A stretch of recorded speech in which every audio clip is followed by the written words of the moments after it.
Hapit na usab ang eleksyon, manggawas na sadning mga bot-boton. Ang mga tao sa mga saad paasahon. Kung sila gani mangampanya, pagkanindot sa plataporma, pirog mo daog na ang tanang saad, kalimtan ra.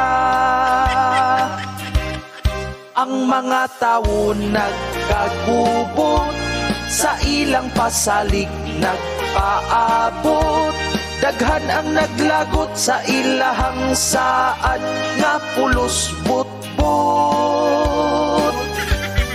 Kung masugatan magngisi-ngisi, ilang bisitahon ang mga butanti. Kunya iniglakaw mo ingon dayon, ayaw ko kalimti. Kunyag duol na ang eleksyon, daghan na sad ang ilang kamangon. Magdilin og kwarta nga gipapitlan sa ilang nawong. Ang mga tao nagkagubot, sa ilang pasalig nagpaabot. Daghan ang naglagot sa ilahang saad, nga pulos butbut.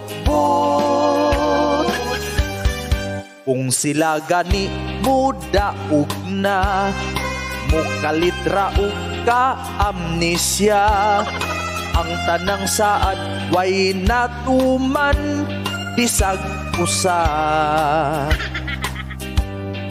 Busa kung kamo mo pili na, ayaw og padala sa ilang kwarta. Ang kandidato nga matinud-anon, maoy pilia. Ayaw mo padala sa kandidato nga buaya.